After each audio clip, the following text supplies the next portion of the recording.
Well, welcome everybody to the last colloquium of the fall semester. We're super excited to have Sarah Larson here with us today. But before we introduce her, I want to have us take a second to thank Alan Matthew. He has been with us for a year and a half, being our colloquium coordinator, leading all of the efforts. He has got an amazing position with WAVE, with Senate Banking and Finance Committee starting in January. So we are happy that he is moving on to a wonderful place.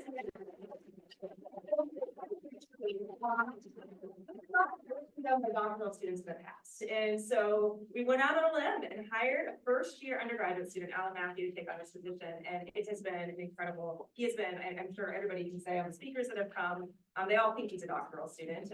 He's become one of us really quickly and is not leaving the Glenn College. He's still with our family. He's just going to leave us for a semester. And Rebecca is going to be taking his place. So, she'll be the new Rebecca, starting in January, to help lead the Colloquium series. So thank you so much. We're very thankful for all of our stuff. All right. Well, now I'd like to introduce Sarah Larson. So Sarah Larson is an associate professor right here in Ohio at Miami University. She got her PhD at this really terrible place called Indiana University. No good people go to Indiana. Ever. But so she has her PhD in both political science and the Joint Public Policy and Public Affairs program at Indiana University. She was at UCF, because the University of Central Florida for a while. And then we got her back to the United States. So she's now here, and we were so excited as soon as we knew she was here. We wanted to bring her to the Glenn College. She does this other field that we don't talk about a lot, budgeting and finance. So it's kind of Trevor likes to call it the third pillar of public affairs, public administration. But it's oftentimes not the one that we spend a lot of time on. Kim Dunn here does budgeting and finance as well. We have a few, Rob Greenbaum dips his toe in it as well. And Jim also, obviously, that's one of his. I think he's a teacher right now, or he would be here. You're gonna meet with him later. But so this is a great opportunity for us to learn about some research taking place in budgeting and finance. She's very active in the ABFM, which is the Association for Budgeting and Financial Management, a leader in that space. And we're just so happy to have her here in Ohio. So I'll turn it over to you, Sarah. Thank you so much. I appreciate the warm welcome and the great introduction, but yes, no one for any grade comes from Indiana. And so I'm excited to present this research. This research is probably about 3 weeks, or after I get done grading, I can go back to it for getting sent off the journal. So ready and willing for feedback at this point, just sort of understand what I'm missing or hurdles I'm not thinking about and trying to think through this process. This has also been a little bit of a labor of love. It's been the messiest data cleaning process I've ever encountered. And I've done some messy data. I did property data addresses in Florida, which was also a nightmare. I do not recommend that either.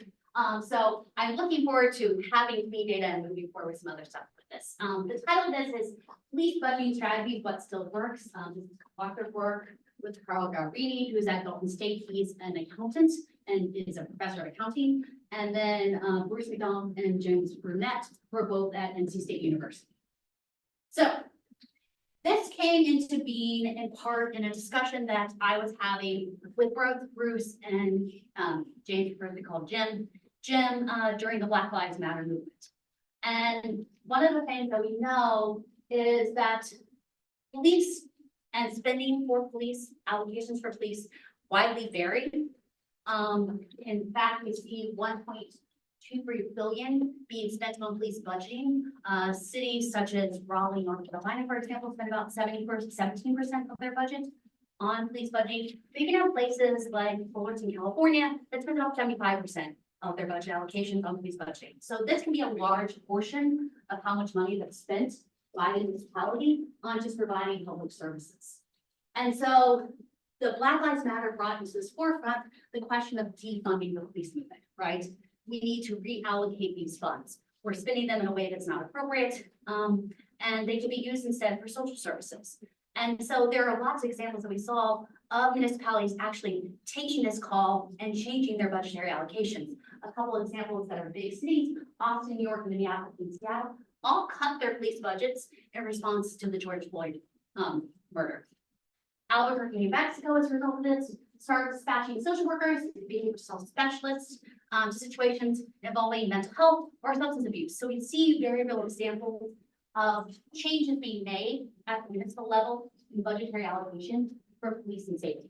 And so we looked to the literature and said, what does the literature tell us about how police budgeting is done, how allocations for budgets are formed? And we learned that it's really relatively dated. There were two waves of research that happened. First in the 1970s, which sort of focused on rising crime that was happening nationwide during that time and police budgets. And this focused really on macro level social and economic factors that related to crime, which thereby related to increasing in police budgetary allocations. The secondary wave of research really happened in the 1980s and 1990s and looked at the role of collective bargaining. So police unions are strong forces.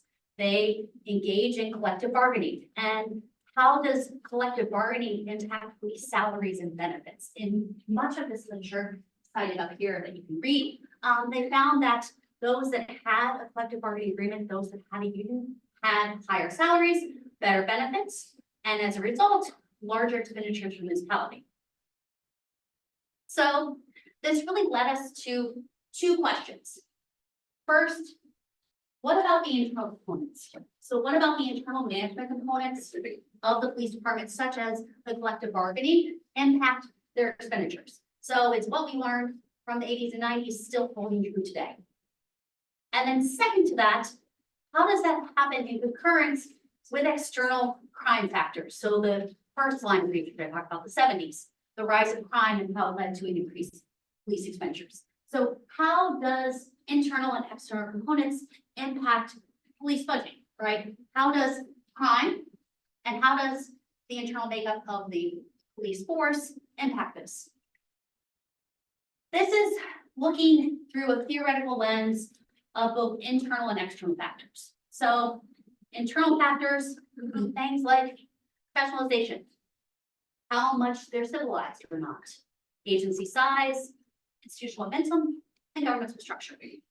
External factors are things like crime, economic and demographic conditions, and all of these external factors are things that are in some ways outside of the police's loci of control.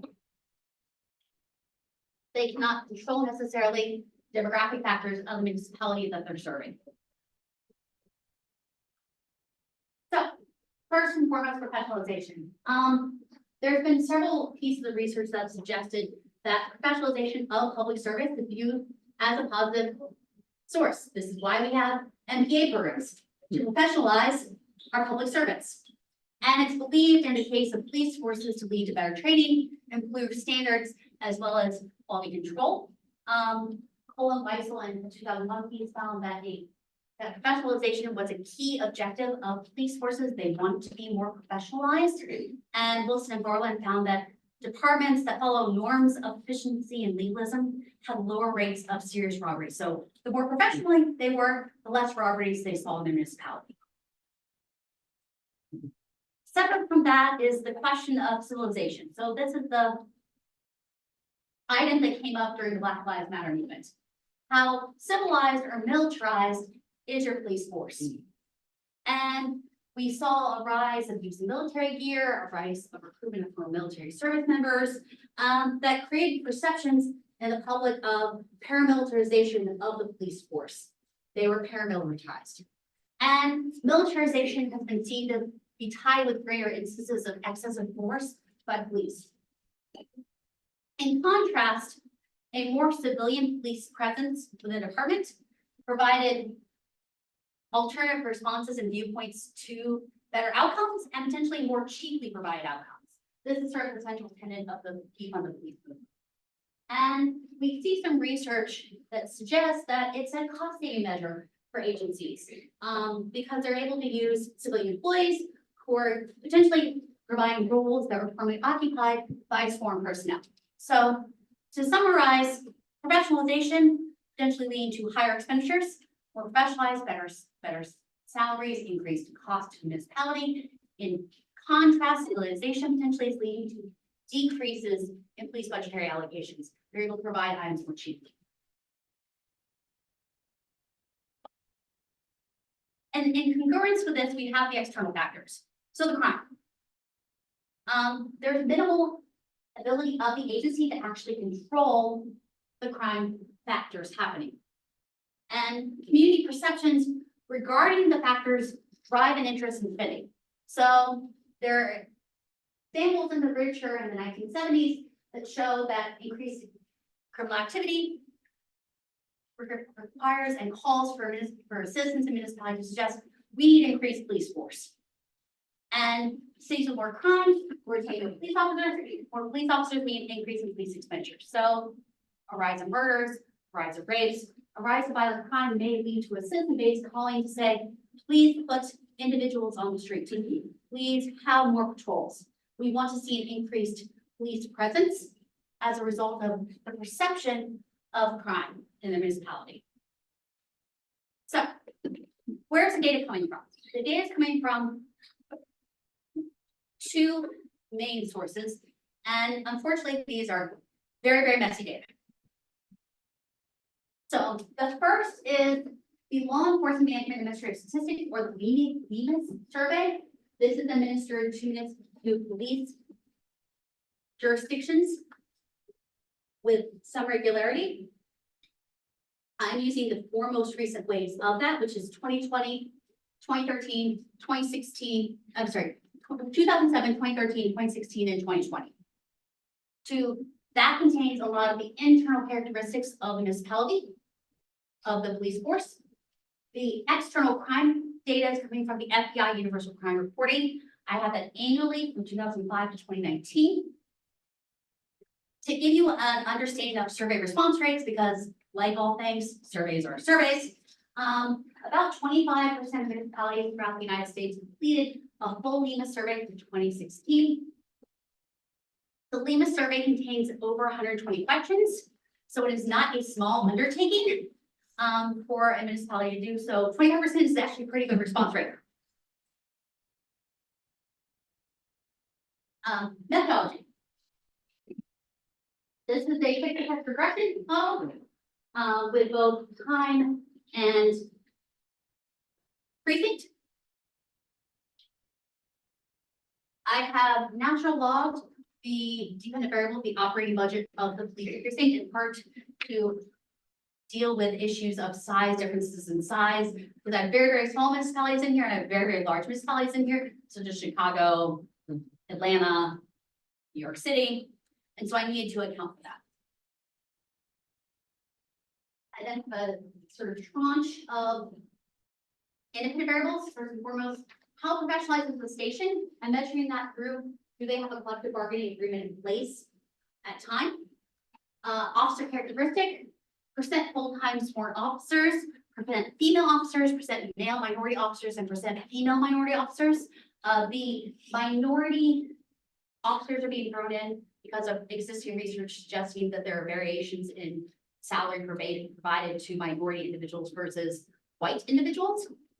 And so to account for that in the budgetary allocation. External crime factors, murders, manslaughter, rapes, robberies, assaults, and burglaries. I've standardized all of these. They're all in per 1,000 population served units, and they're lagged 1 year. The existing research is mixed about how long the lag should be.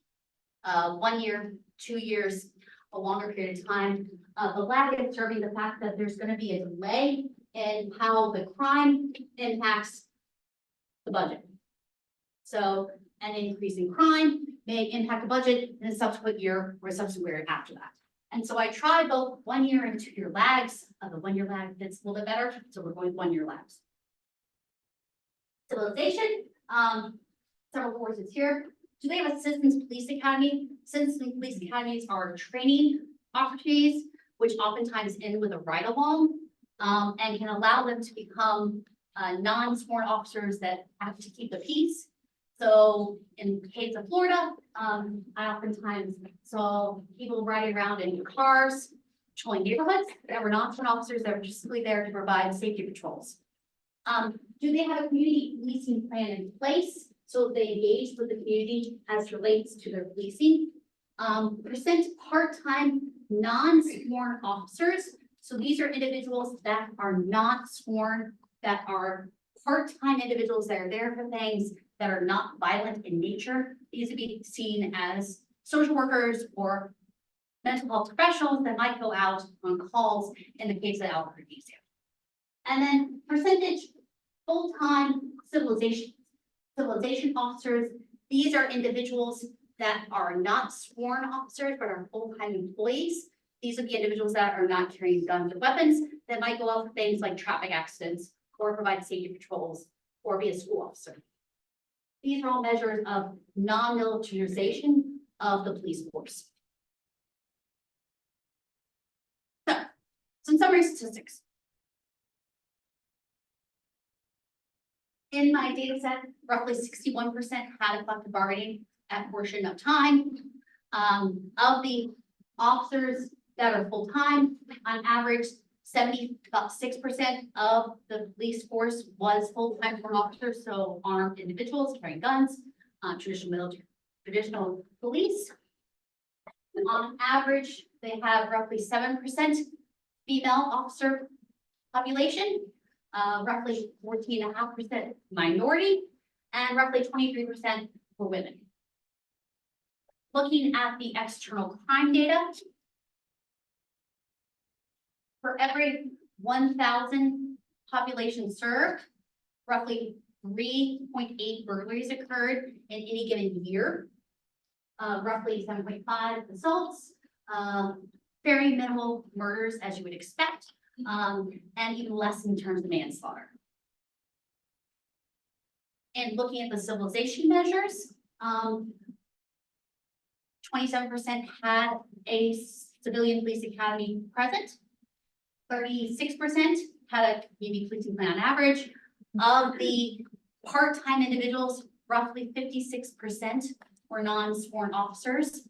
And finally, of the full-time officers that were not sworn, roughly 21% were civil officers. I've broken the results up into multiple slides, in part because I could not put this all on one slide. It would have been very, very kind to read. So we're going to look first and foremost at the internal factors and see how they are impacting the police budget. In terms of the collective bargaining, we are finding in agreement with prior research that the collective bargaining, the presence of collective bargaining does lead to an increase of a police budget allocation, and it's strongly statistically significant.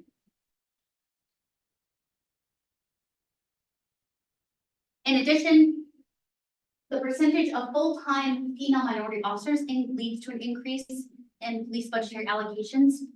Surprisingly, the percentage of full-time sworn officers leads to a decrease, as does the percentage female. The one internal factor that was not statistically significant was the full-time male minority percentage. Looking at the external factors, so how does crime influence this? This was somewhat surprising to us. Rapes were statistically significant but negative. Robbery was statistically significant but positive, and burglary was statistically significant but negative. The part I found surprising in this was that both murder and manslaughter were not statistically significant. And I think this is a bit interesting. The existing literature suggested that the increase in violent crime, things like murder and manslaughter, would lead to an increase in police budgetary allocations and expenditures.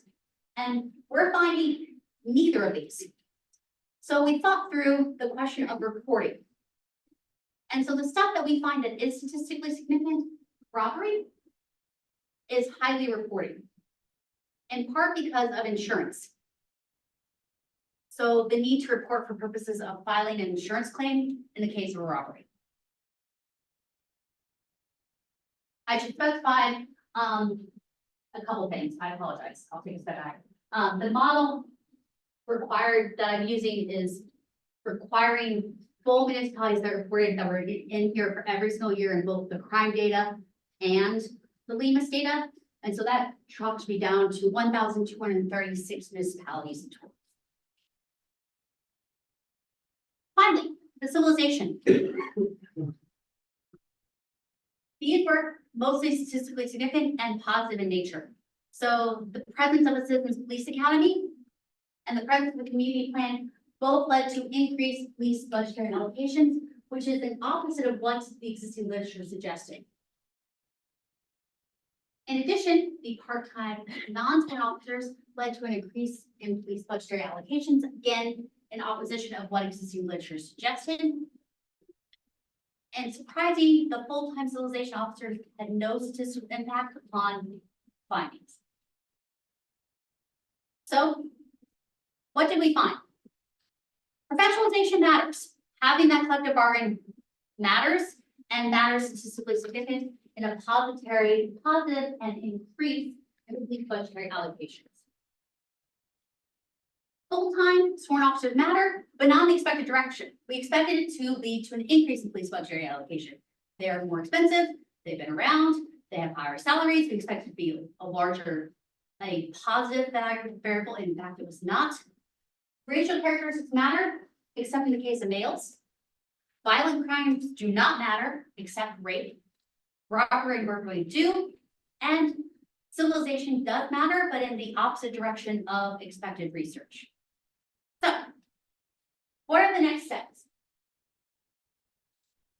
I want to add in additional internal drivers leading to cost, including officer assaults that might lead to increased turnover. I have assault data from the FBI data, but I don't have it for every single year.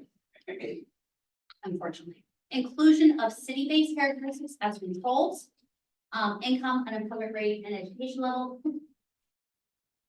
And then finally, the one thing that we've been struggling with a little bit is the existing literature suggests that the form of government strongly matters for purposes of police budgets. So strong mayor, weak mayor matters. But this does not vary at all over time. So inclusion of city structure or the governmental structure of municipalities is something that we've been wrangling with for a while. How to capture that, because the existing literature says it's very important, but the existing literature all looked at it at one point in time. So 1 year or one wave of the survey. And so how to capture that with a fixed effects over time model has been something we've been sort of wrangling with over time. So if you have any input, I'd be very excited for that. Thank you, and I look forward to questions and comments.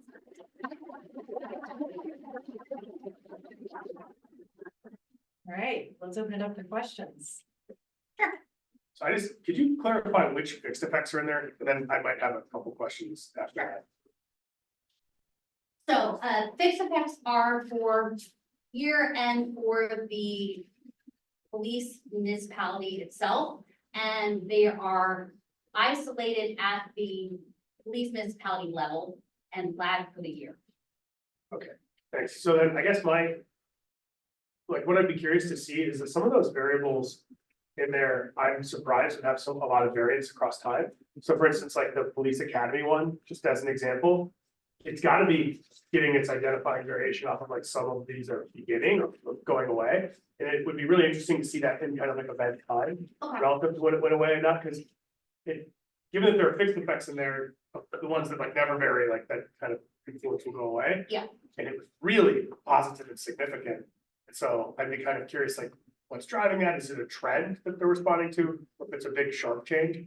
And then just my interpretation of the murders thing is I think murders are really rare too. It's like, it's kind of, you mentioned reporting, but just like judging from the standard error, you need something like a change of 9 murders per 1,000 in order to detect it. Like that's huge. Yeah. That would be like shifting from like 10% down to 90%. Sure. Regarding the first one, the Citizen Police Academy has been a bit of a trend over time. So not a lot had at the beginning of the panel, a lot more had at the end of the panel. One of the things that will be done before this is submitted out is adding 2 earlier years of the LEMA study, where basically they were very rare to sort of get the trend. The community policing one has gone in waves. So certain years they have them, certain years they don't, and there isn't a real rhyme or reason to size, geography, what state it's in, to sort of explain why certain years and why not. Yeah, I mean, that would be cool to that one. I don't know anything about this literature, but like, if you don't find some, like, what if it like turned on in 1 year, was there for 2 years, then turned off, was there again? Like, might be interesting to look at the effect of an open versus a closure. Sure. If there's like a symmetric reduction or something, like a permanent change in behavior once they had right longs while. Of course, Yeah.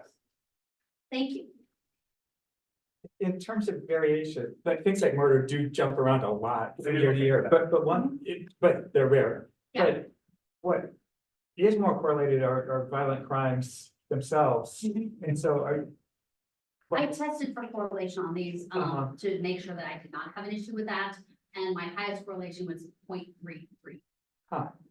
I'm surprised it's that low. I wasn't too. I was a little bit worried and initially thought I was going to pull out, potentially manslaughter for murder or leave it murder, and rape. I was worried about that initially as well. One of the, with regard to the budgets, do you know anything about the tenure?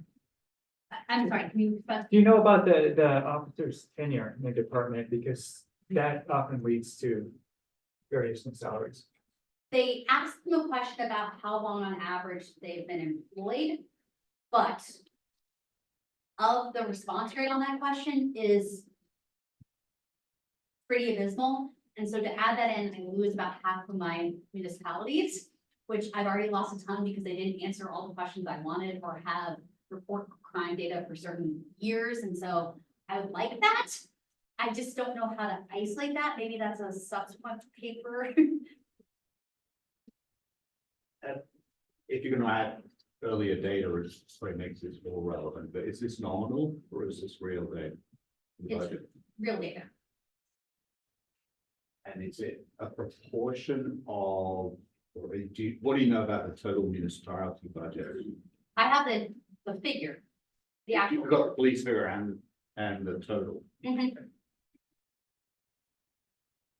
Jill Davis in the chat asks or says, I'm wondering if you accounted for or will look at political affiliation and its relationship to police budgeting. It looks like the cities that responded to BLM decreasing funding are more politically progressive. She also adds, it's also interesting rape was significant and is one of the most underreported crimes. Lots to think about there.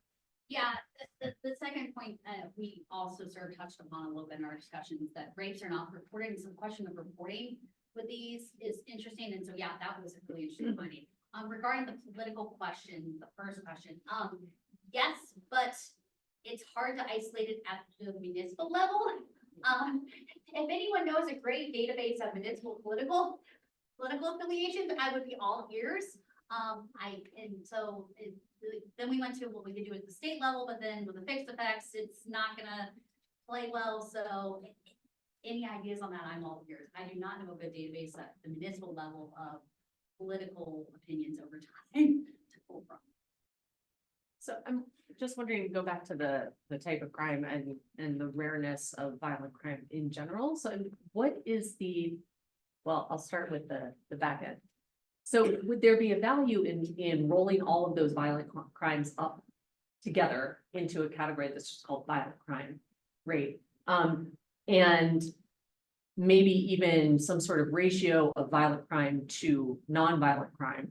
Because I'm wondering what is the motivation, like and you touched on it a little bit, but what is the theoretical sort of underpinning of understanding the relative weight or value of violent versus non-violent crime on a budget? So the literature from the 70s looked at the fact that violent crimes get more publicity Sure. than nonviolent crimes. And so there's a knowledge base upon the larger citizenry of violent crimes that they wouldn't have a nonviolent crime. So Sure. you know, potentially because the news article touched about that if someone was murdered down the street, you may never know if your neighbor was robbed or not, unless you talk to them directly. And so the thought process, the thought process in the literature from the 70s was if it's publicized, if it's made public, then everyone is aware of it, and there's a perception of fear and need for increased safety as a result of that. That's not the same in the case of a robbery or burglary because it's not getting the same amplification.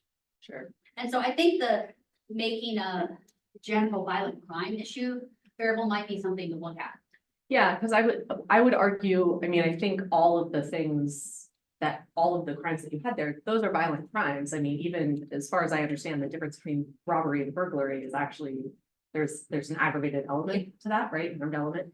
And I don't know if the assault, you have aggravated assault versus, and one could argue all assault is violent, right? But maybe there's value in sort of, because I think, you are dealing with relatively rare events.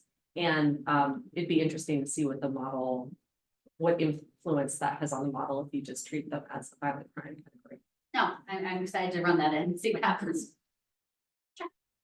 I wonder if you think there's any additional variable that affects whether municipalities or police departments actually fill out the survey. Like, I'm just wondering if those who already have more funding allocated to them have like the time and resources to do this. So who fills it out and who doesn't fill it out is an interesting question. I talked with an individual who was a 25-year police chief for a township in Ohio, Miami Township, which is one of the suburbs of Cincinnati, to look at because they filled it out every single year. And so I was like, why did you fill it out in its entirety every single year? And if you're not a large municipality, you don't have a lot of money, like what was your motivation behind this? And he suggested that it was past precedent that Druitt was the largest driver of why he did it.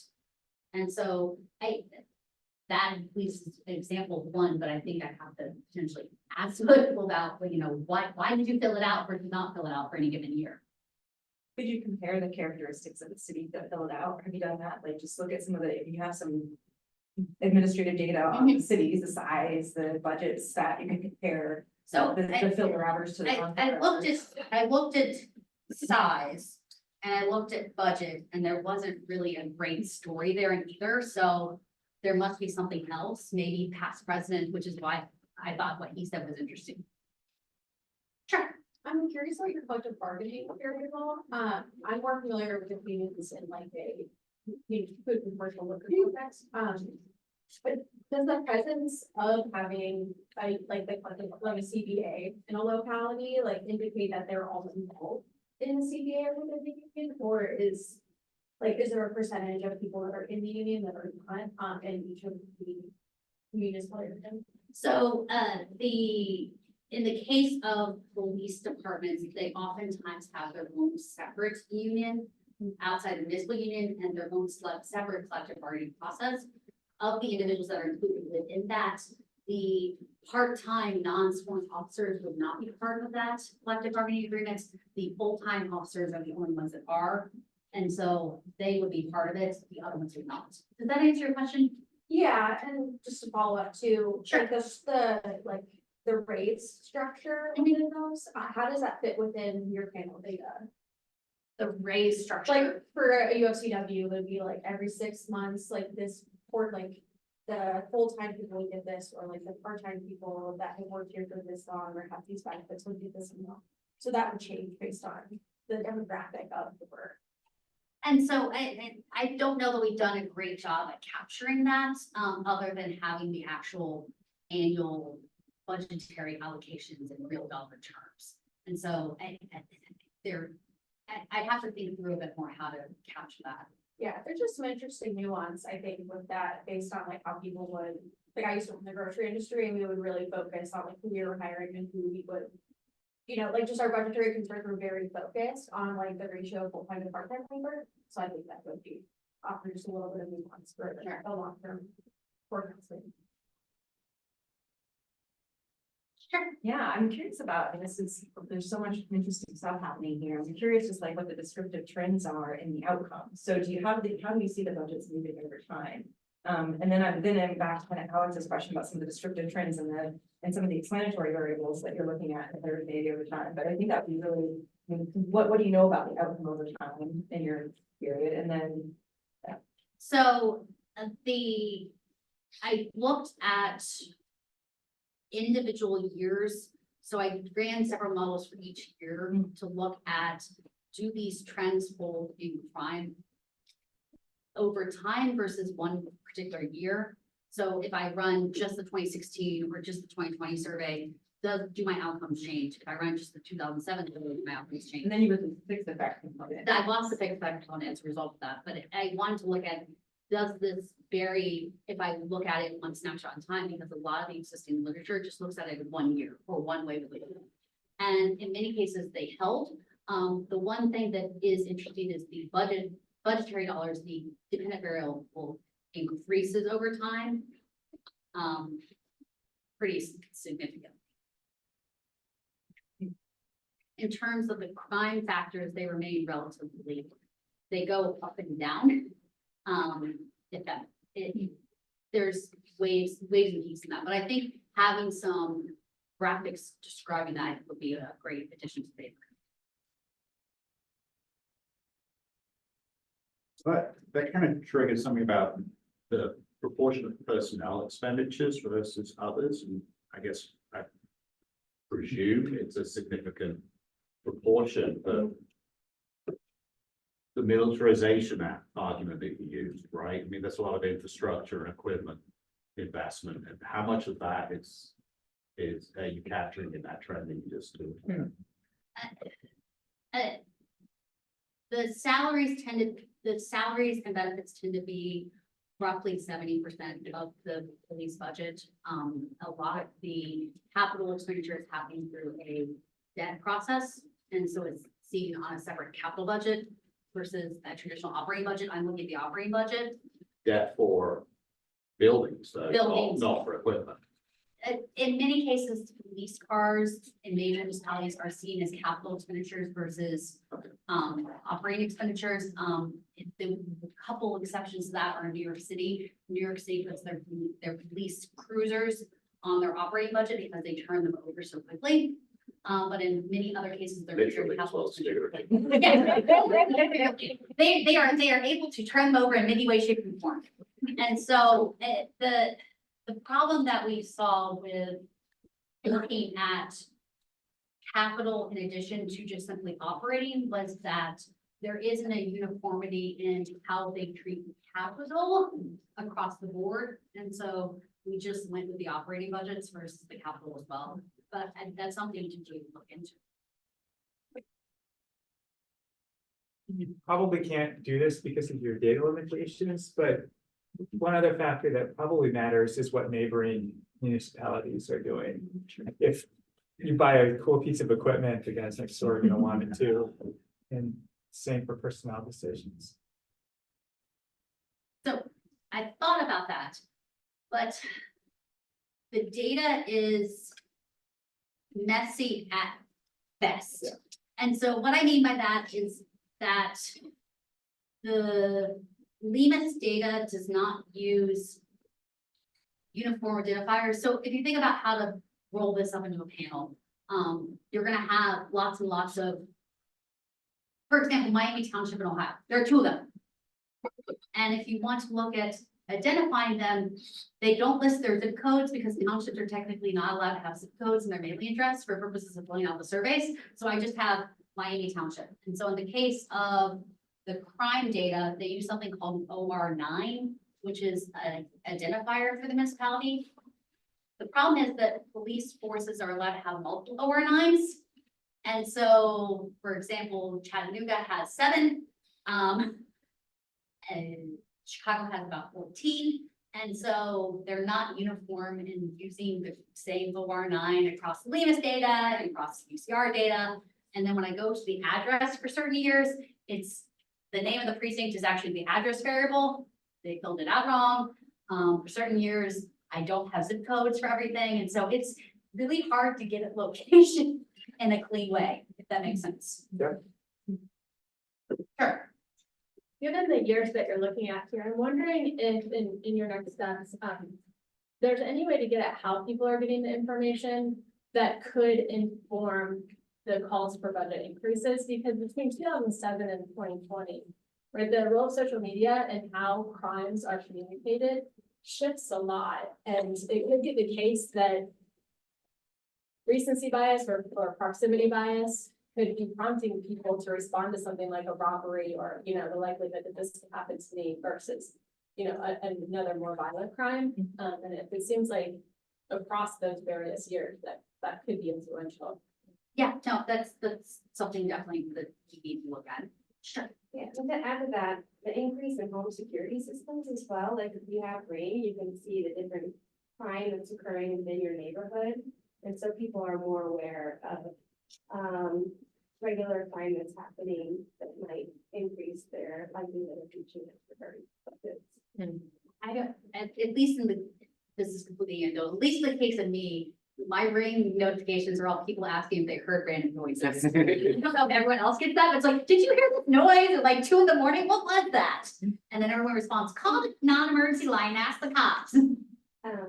I live in a decent area, but we get a lot of crime about like car break-ins and even car theft and like package theft as well, so a little bit different. So at least the perception of crime being, going back to the literature from the 70s versus violent crime, the amplification. Thank you for your presentation. Thank you. Really interesting and important research. The one part that really struck me was about this possible chicken or egg relationship between crime rate and budget. Right? It really reminded me of the research in the late 90s by Steve Levitt about the relationship between police and crime, and how hard it is to determine whether police reduces crime or crime leads to more police. And back then he proposed this election cycle instrumental variable approach that was very popular, but over the last 10 years, a lot of people have had a problem with that. Just all to say that it's really hard to determine the direction here.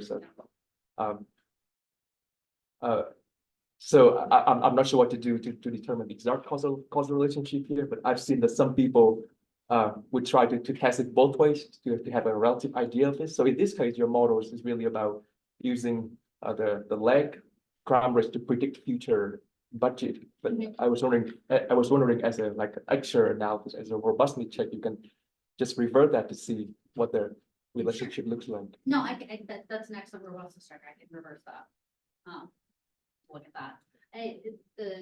We went with what the existing literature said about lags, and the length of lag is something that there is not a great uniformity on. Some people said it should be a year, some people said it should be 2 years. And so we tested both to sort of determine what fit the model better, and 1 year lag is better than 2 year lag. But I think reversing it as a robustness check is the next step. Sure. I apologize for coming in a little late, so the answer to my question might already have been part of your introduction.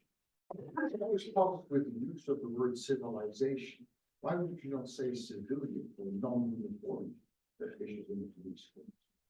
So civilization is one of the terms that has been written about in the existing literature, and so that's why it was used. Oh. I mean, I'm happy to change it if you don't, No, if you don't love it. No, it's fine. I didn't know that. Okay. Sure. Thank you for your presentation.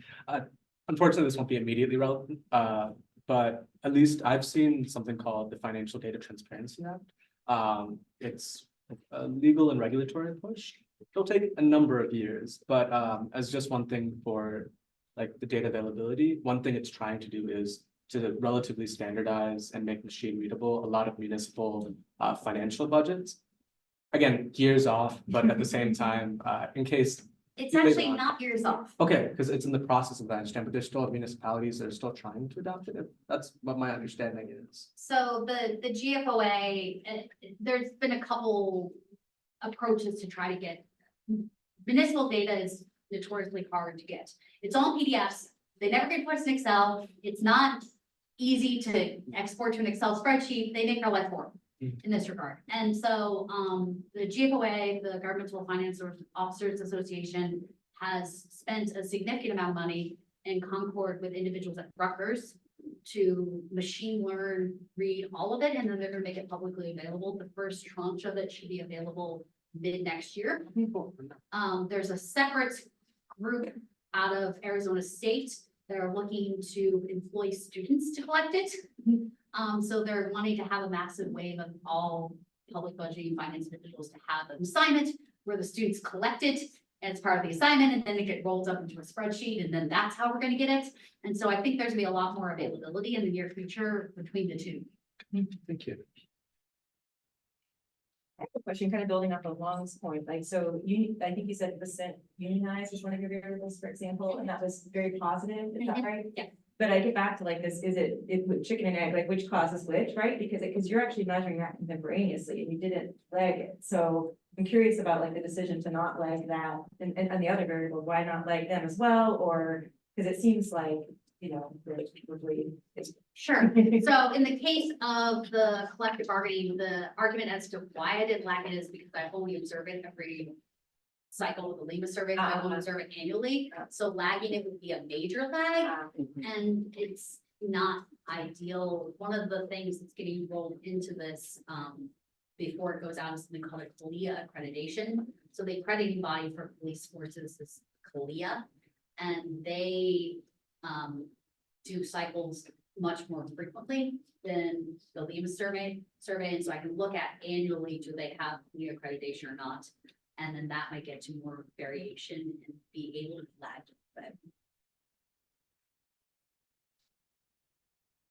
So you mentioned, I mean, the question of governance, I think this governance structure is really important. The existing literature says it's one of the most important things, along Sure. with violent crime and, if they've got a union or not. Right. So, and understanding the issue of including something that's time invariant on fixed effects, but I'm just wondering from like a descriptive side. I mean, have you looked at, like, I would just think that you could have really wildly different results if you look at only municipalities that are, 300,000 plus in population or whatever. I also think, like, as you well know from this, Ohio is so weird in its township structure. This is not a thing that normal places do. And so that creates some extra weirdness potentially, although it really, if you think about it in terms of population size, it's probably not that big of a deal. But I'm just wondering if you've looked at sort of stratifying these things a little bit and just running your model, sort of looking only at big municipalities versus mid-size versus small. I looked at the extremely small Mhm. of the sample, to see if that changed things dramatically, and it may be presence of the collective bargain more statistically significant, but the external crime factors did not change really Yeah. at all in terms of what was statistically significant and what was not statistically significant. Rape dropped out as being statistically significant, but otherwise it's sort of held, and so Yeah. it doesn't like change the story that much. I don't know how to get at structure in a way that makes sense. Yeah. Because the centralized provider of the police varies state to state. Right. Townships versus it from where I came from, Florida, that's at the county level. Right. And so governmental structure is hard to measure, but there's variation of the level that's providing the main Right. service. Plus time and variance, so. Right. I don't know, that's my current hurdle, I don't know how to get it in, I know it's important, I just don't know how to get it in. In a way that makes sense. Other thoughts or questions? Now we can wrap it up and give you some time to chat with the PhD students afterwards. And so let's thank Sarah for coming.